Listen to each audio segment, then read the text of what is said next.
Deep in the Appalachian Mountains stands a cabin that science can't explain, where photographs capture moments that haven't happened yet, where shadows teach lessons in geometric madness, and where 7 generations of brilliant minds have unlocked mysteries that humanity was never meant to understand.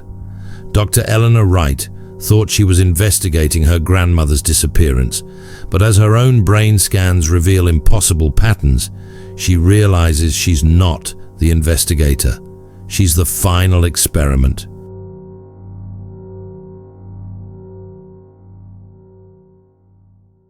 Sarah Marshall's hands trembled as she read the email for the 20th time.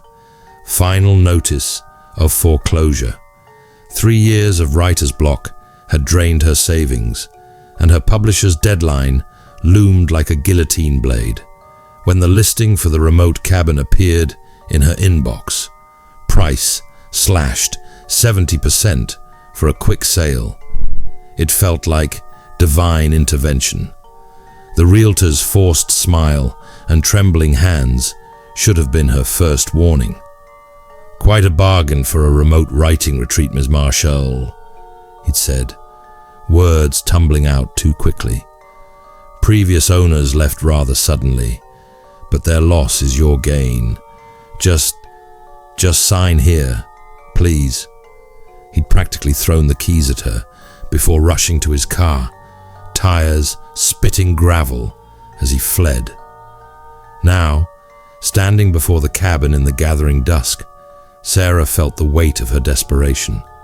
The structure loomed against the darkening sky, its weathered facade resembling a skull's hollow face. Dead leaves performed a macabre dance across the wraparound porch, their brittle bodies breaking apart against the railings. The wind carried their fragments away with a sound like distant rattling laughter.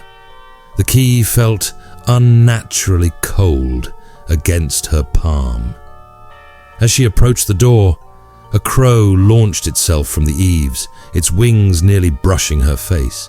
Sarah stumbled backward, heart pounding, then forced a laugh. "Get it together," she muttered. "Yeah, it's just an old house." The door's hinges screamed. There was no other word for it, a sound so human-like that Sarah found herself whispering, "I'm sorry," before stepping inside. Her flashlight beam cut through the gloom, revealing an interior frozen in time. Heavy wooden furniture from the 1970s crouched in the shadows, their surfaces gleaming dully like the eyes of patient predators. The air felt thick, almost syrupy, carrying the metallic tang of old pennies beneath the expected mustiness. Sarah's real estate agent had mentioned that the previous owners had left in a hurry, abandoning most of their belongings. "Personal issues," he'd mumbled, refusing to meet her eyes. Those belongings told a story Sarah wasn't sure she wanted to read. Family photos lined the walls, but something about them raised the hair on her neck. In every image, the faces were wrong, turned away, blurred, caught in motion. Yet she could have sworn that in her peripheral vision, the photographed figures moved, heads slowly turning to follow her progress through the house. Upstairs, the master bedroom held a massive 4-poster bed, its burgundy curtains hanging like clotted blood. As Sarah ran her hand along the fabric, a child's laugh echoed through the house. She froze, heart stuttering. The sound came again, followed by the distinctive bounce of a rubber ball. Bounce, roll, bounce, roll. "Hello?" Sarah called out, voice cracking. "Is someone there?" The bouncing stopped. In the sudden silence, Sarah could hear her own ragged breathing, and something else. Something that sounded like many small feet scurrying behind the walls. That first night stretched into an eternity. Every creak, every whisper of wind became a voice. Shadows danced at the edge of her vision, always disappearing when she turned to look. The temperature dropped steadily until her breath fogged in the air, despite the thermostat showing 75 degrees. At exactly 3:17 a.m., Sarah jerked awake, though she couldn't say what had disturbed her sleep. The darkness felt different, heavier, aware. The numbers on her phone glowed an angry red, then flickered and died. Outside her window, the half-moon disappeared behind storm clouds that hadn't existed minutes before. "Time to play," a child's voice sing-songed from the darkness. "Time to play like we played with the others." Sarah's muscles locked. She couldn't move, couldn't scream, could only watch as the shadows in the corner of her room began to writhe and coalesce. Small, dark shapes emerged, moving with a jerky, unnatural gait. "The others couldn't hear us," another voice whispered, closer now. "They couldn't see. But you're special, Sarah. You can see us. Just like Mommy and Daddy could before they joined our games." A leather-bound book materialized on her nightstand, its pages turning by unseen hands. Sarah recognized the photos from downstairs, but now they showed their subjects clearly. A family, mother, father, two teenagers, their faces contorted in terror as dark shapes crowded around them. With growing horror, Sarah noticed dates scribbled beneath each photo. The images continued, showing the family's faces gradually turning away, their eyes becoming hollow, their skin taking on a greyish tint. The final photo was dated 3 months ago. Sarah's phone sparked in her frozen hand, the brief flare illuminating dozens of small, twisted faces surrounding her bed. Their eyes gleamed like burning coals, their mouths stretched too wide in identical grins. Through the window, she watched the access road disappear beneath a roiling tide of darkness. The fog had teeth, she realized with mounting hysteria, and it was crawling toward the cabin. "Welcome home," the children chorused, their voices distorting into something ancient and hungry. "We have so many games to play, forever and ever and ever." The darkness surged forward. Sarah finally found her voice to scream, but the sound was swallowed by the shadows, becoming just another echo in the cabin's collection of lost voices. They found her car 3 months later, a fine layer of dust covering the seats. Inside the cabin, all the photographs had been updated. In each one, a familiar figure stood with her back to the camera, dark hair hanging like a curtain. And in the spare room, a child-sized rocking chair creaked softly in the dark, accompanied by the sound of children's laughter and the endless bounce of a rubber ball that never quite rolled into view. Creak, bounce, creak, bounce. The cabin waits still, its price dropping with each new listing. It calls to the desperate, the dreamers, the ones running from their old lives. And in the spare room, small shapes dance in the darkness, playing their eternal games, always eager to welcome one more player to their endless night.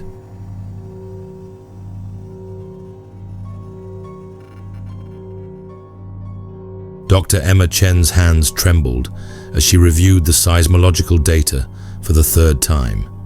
The readings made no sense. Harmonic tremors at frequencies that shouldn't exist in nature, propagating upward from an impossibly deep source beneath the Ward family cabin. Her patient's final note lay beside the charts. "The answers are in my grandfather's cabin. Find the truth." Thomas Ward's suicide had shattered her professional confidence. 20 years as a psychiatric researcher, specializing in generational trauma, hadn't prepared her for the mathematical precision of his madness. His last sessions had been filled with elaborate calculations, complex geological models, and references to hyperdimensional intrusion events that had seemed like paranoid delusions, until she found the deed to the cabin in a sealed envelope on her desk, along with terabytes of research data spanning 3 generations of the Ward family. The academic paper that had ended Augustus Ward's career in 1951 now filled her tablet screen. On non-Euclidean geometric anomalies in subterranean structures. The paper had been withdrawn from the Journal of Geological Studies after peer review, but not before Augustus had documented something that defied conventional physics, a cave system that seemed to expand beyond its physical boundaries, containing chambers that were geometrically inconsistent with 3-dimensional space. Emma cross-referenced the coordinates with modern satellite data. The entire region showed persistent gravitational anomalies that had baffled NASA scientists. Ground-penetrating radar revealed a void beneath the cabin that seemed to absorb and distort the scanning signals. Most disturbing were the temperature readings. The depth of the cave system indicated temperatures that should have been scorching, yet probes recorded intense cold, as if the space itself was consuming thermal energy. As her SUV navigated the narrow mountain road, Emma's digital recorder captured her observations. Ward Family Case Study, Day 1. Investigating possible correlation between geological anomalies and multi-generational psychosis. Family history shows recurring patterns. Augustus Ward's disappearance in 1952, his son Robert's obsessive excavations in the 1970s, and Thomas's recent suicide.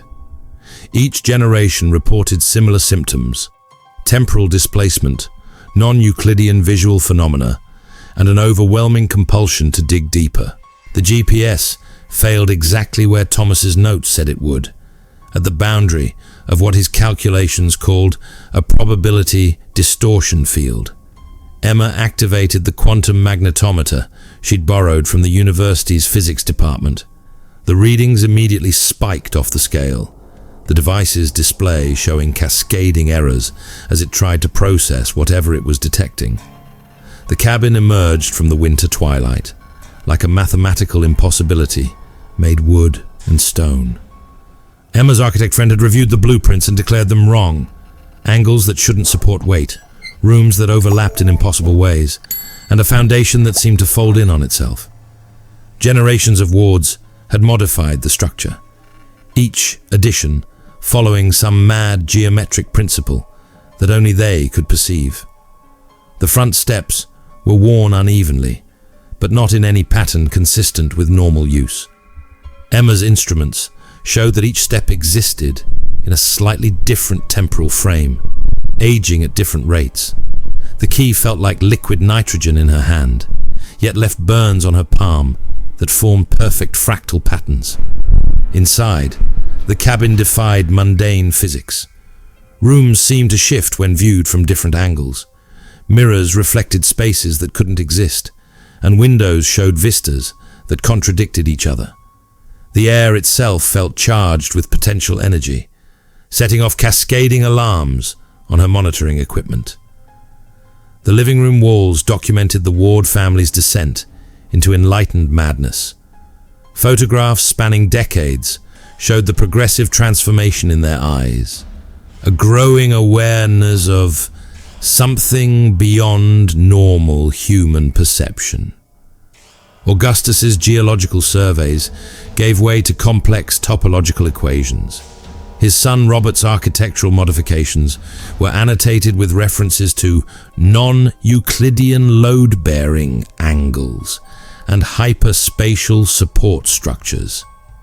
Emma found Robert Ward's journals in a study that seemed larger on the inside than its external dimensions allowed.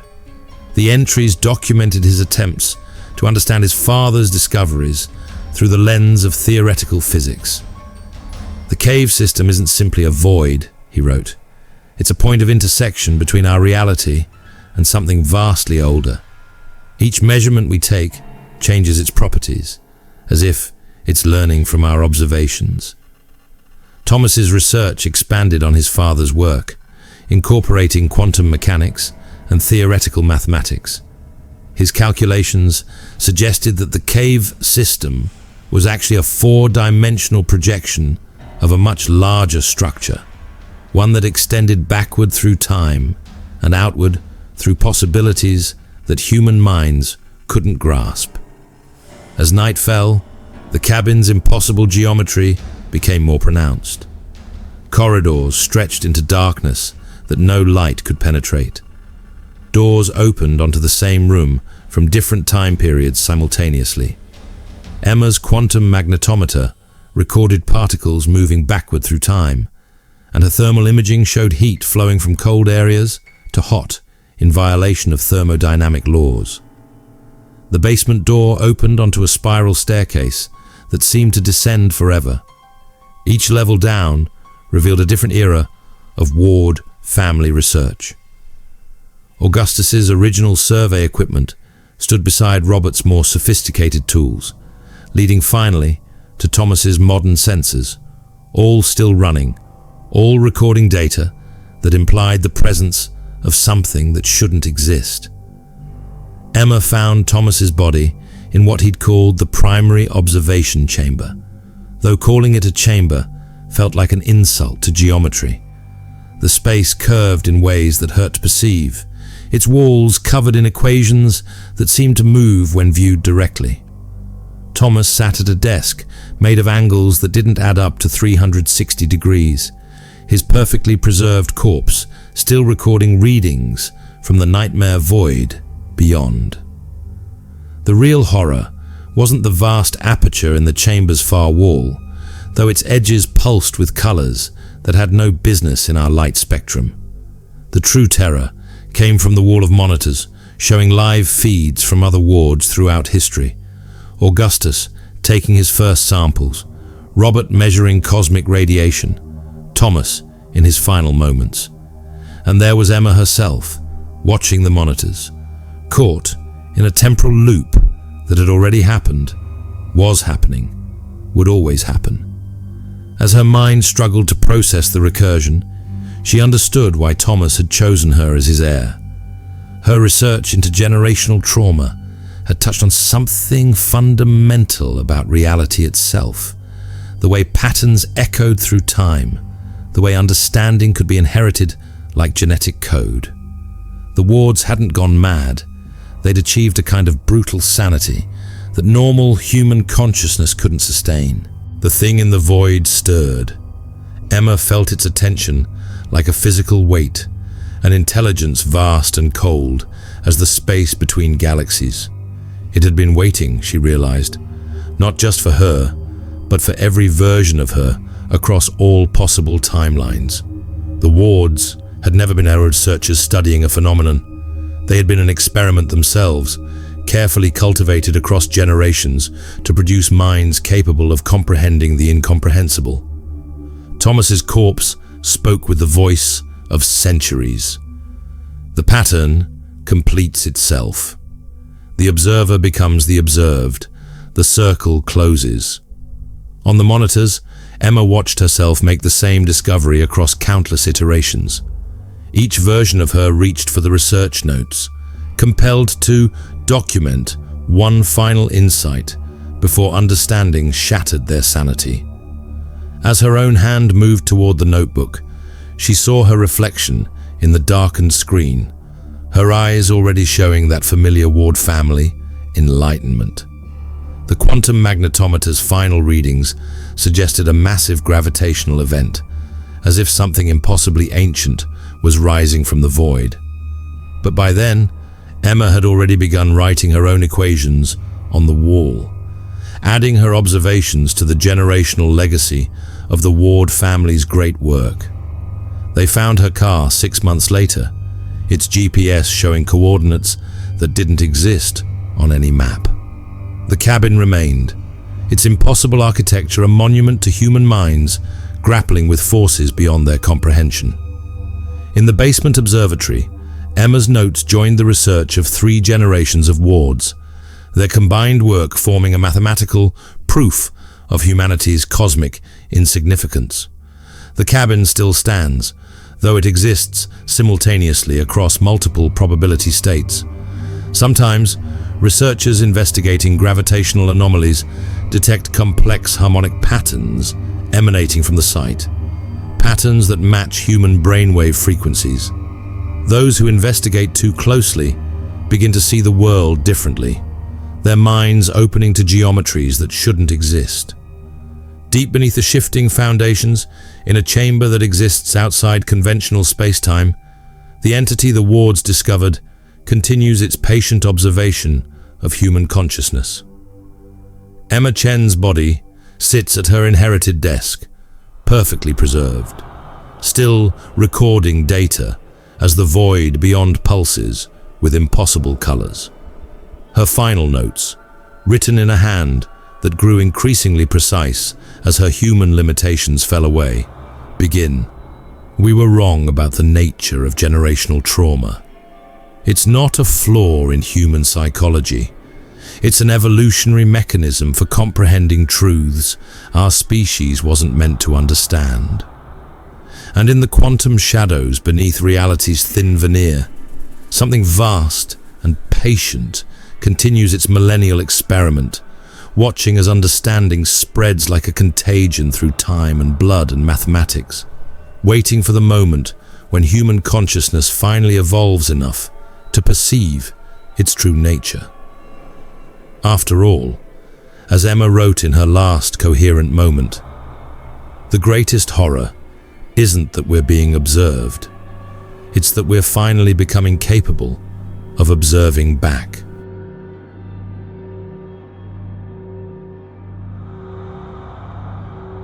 The Inheritance of Shadows, a generational study. Professor Eleanor Wright's hands shook as she examined the brain scan results.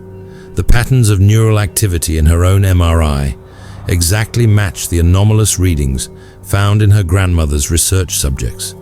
Distinctive fractal configurations that defied current neurological understanding. As a cognitive psychologist specializing in epigenetic trauma transmission, she should have recognized the signs in herself, the accelerated pattern recognition, the impossible mathematical insights, the growing ability to perceive symmetries that shouldn't exist. The email attachment waited on her laptop. Final documentation. Margaret Collins' estate. Her grandmother's death had left Eleanor as the sole inheritor of a property whose very coordinates seemed to resist being mapped. The Victorian cabin's existence had been carefully hidden from her, yet she'd been dreaming of its rooms since childhood. Dreams, she now realized, were identical to those reported in her grandmother's research journals. Eleanor's research team at the university's Department of Cognitive Sciences had begged her not to go. The statistical anomalies in your family line are impossible, Dr. Chen had insisted, pointing to the data. 7 generations of women, each developing unprecedented mathematical abilities at exactly age 33, each experiencing the same specific hallucinations before disappearing. The probability approaches 0. The answers lay in the hidden compartment she'd discovered behind her grandmother's bookshelf. Decades of research papers documented a pattern that stretched back to 1847, when her great-great-great-grandmother, Catherine Wright, first encountered what she called the teachers. Each generation had added their observations, building a comprehensive theory of consciousness that contradicted everything modern neuroscience understood about human cognition. Isabella Wright, 1874 to 1901, had been a pioneering neurologist, her work on pattern recognition decades ahead of its time. Her journals described entities that exist in the geometry of thought itself, before she vanished in the cabin, leaving behind equations that still defied mathematical analysis. Marie Wright Collins, 1901 to 1947, combined quantum physics with early psychological theory, hypothesizing that consciousness itself was merely a limited perception of a much larger dimensional framework. Her papers, rejected by every academic journal, proposed that human brains were being systematically modified across generations to perceive these higher dimensions. The pattern continued through the decades. Each woman in Eleanor's family line had contributed to a grand unified theory of consciousness. Their combined work suggesting that human awareness was being carefully cultivated, like a gardener slowly breeding more resilient plants. The cabin, Eleanor now understood, wasn't their home. It was their classroom. Her grandmother Margaret's research had come closest to understanding the truth. As both a quantum physicist and a cognitive psychologist, she'd recognized that the cabin existed in a state of quantum superposition, simultaneously present in multiple time periods. The hauntings weren't supernatural events, but glimpses of overlapping timelines where different generations of right women studied under the same incomprehensible teachers. The structure emerged from the autumn mist, exactly as it had appeared in Eleanor's dreams, its Victorian architecture obeying laws of geometry that existed only in higher mathematics. Her instruments recorded impossible data, quantum entanglement patterns matching human brainwave frequencies, temporal anomalies that suggested the entire property existed in a bubble of altered space-time. The key felt warm with potential energy. Its metal allegedly formed from a meteorite found on the property in 1847. The lock's internal mechanism produced sounds that matched the Fibonacci sequence, each click corresponding to prime number intervals that shouldn't have been possible in a mechanical system.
Your neural architecture is finally complex enough to truly perceive them, to learn their ultimate lesson.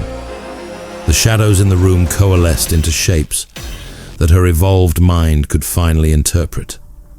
Eleanor watched in horror and fascination as reality peeled back, revealing the true nature of consciousness, not the limited biological process she'd studied, but a vast, interconnected framework of quantum interactions that spanned dimensions.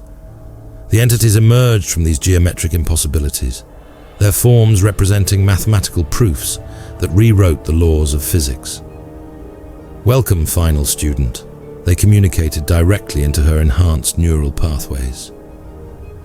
Your ancestors each learned a portion of the truth. Their minds adapted to comprehend fragments of our knowledge. But you are the vessel we have spent generations crafting. Through your lineage, we have gradually modified human consciousness itself, preparing your species for the next stage of cognitive evolution.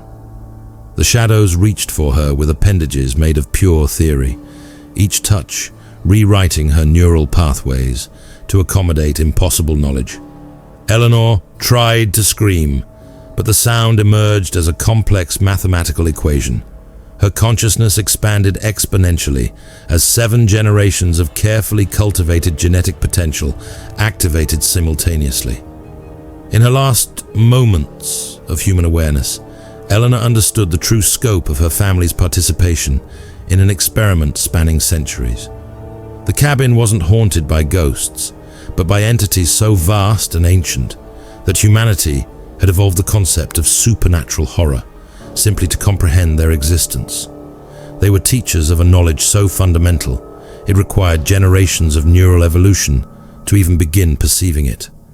They found her car 3 months later, its GPS displaying coordinates that existed in 11 dimensions simultaneously. The cabin remained, its architecture now visibly reflecting the mathematical truths it had been designed to teach. Inside, Eleanor Wright's body sat at a desk that folded through quantum space, her preserved form still recording insights that would revolutionize human understanding of consciousness. Once, humanity evolved enough to read them. The cabin still stands, though standing poorly describes its current relationship with space-time. Sometimes, researchers investigating quantum anomalies detect patterns of information transfer that exactly match human neural activity. Those who study these patterns too closely begin experiencing accelerated cognitive evolution, their minds opening to truths that 7 generations of Wright women gave their sanity to understand. In what was once the living room, Eleanor's consciousness continues to expand beyond human limitations, guided by teachers who have waited eons for a mind capable of comprehending their lessons. Her notes, written in mathematical symbols that alter reality when properly understood, begin. Consciousness is not an emergence of neural complexity, but a fundamental force of reality that our limited brains have only begun to perceive. Through careful cultivation of human cognition, they have created in me a mind finally capable of understanding the true nature of thought itself, and their lessons are only beginning. Deep in the quantum fabric of reality, the teachers continue their work, monitoring the subtle genetic changes they've introduced into the human population through the Wright bloodline. After all, Eleanor is just the first success in their grand experiment. Humanity's next evolutionary step requires many more students ready to perceive the mathematical truths that underlie all existence. In universities around the world, young researchers studying consciousness and quantum physics begin to see patterns in their data that draw them inexorably towards certain conclusions. And in their dreams, they see a cabin that exists in all times simultaneously, where patient teachers wait to guide human consciousness toward its ultimate potential, one carefully selected mind at a time.